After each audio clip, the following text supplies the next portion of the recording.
Okay, so this is some tips that I've discovered while trying to put together the ARC animated forearms. I'm going to start with the left forearm. This is the one that's going to have the rocket. So basically you can identify them simply by having this little notch here. This is for the rocket piece that has a notch on each side. What's a little bit tricky about these is the way that they attach, and having so many different lines is I don't want anybody to get confused and cut at the wrong spot. So I've tried to make it simple by actually there's arrows that will be in the mold to identify the cut lines. And on the bicep, something I've done is you can see the old line versus the new line. Measure your biceps, and if you could bring it in on each side to tighten up the bicep, that will help out quite a bit to keep the unison shape. These forearms are now a little bit thinner than the originals, just so it gets that nice streamlined look. And the difference is these square indentions were normally on the bottom of the standard forearms, and they indicated where to put the Velcro. This ARC is actually going to need those at the top because they're going to be hidden when the rocket attachment piece gets attached to the top, which then means the bottom half now is what's going to be completely seamless. So this will give a complete seamless look.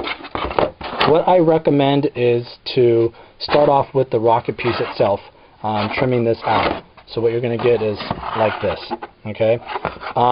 This way, when you assemble the arm, as you can see, this will be the rocket side. It's got the notches here.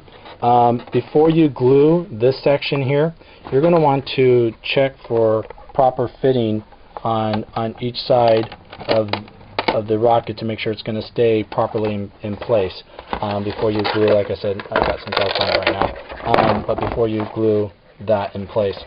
This bottom end here, this is what you're going to, as I said, make seamless. But if you need to increase the size of your forearms, this is the side you're going to do that. Where the rocket attaches, this has to be the correct width to match up with this piece here. What I've done is I've put some Velcro underneath here and there. My idea is once you've got it all painted, then you will glue this back end, and I've taped it down to check it, and this will allow the front to open up enough that this will open to allow you to get your arm through. So it's completely functional that way, and at the very end of it all, you'll have a completely seamless looking forearm. Now the seam between here, that is supposed to look that way. In fact, I'm planning on painting it black inside here, just to emphasize that that is obviously a separate piece. It's not supposed to be seamless. So these forearms, the only thing that's you're going to spend some time making seamless is the bottom end. I'm also going to include a template. There's another piece of flat plastic that you will cut and glue on to get the height. It'll also have the indication on where to drill, so you can attach the rocket piece. The rocket has some indentions in there already. Kind of looks like a big fat crayon. That's what we kind of jokingly call it. And then you can attach that through the bottom end with screws. And this way it can be removable, so you can paint that. But of course you want to attach it before you attach this to the forearm. This is the comp pad. A little unique here. If you notice, one side's a little thicker than the other. A little hard to pick up here in the camera. The thicker side is going to go towards the top. Okay, I'm going to have some indications in the mold that helps you align this properly where it needs to be. You can kind of see on the pencil line that I've done there. So again, the thick end is going to go to the top, while the narrower end kind of goes to the bottom. And if you want to heat that up just slightly with the heat gun, just a little bit, and glue it on after everything's painted, then you're good, because there's just a little bit of bow to the part, and that'll help it sit flush. And I recommend CA glue to do that.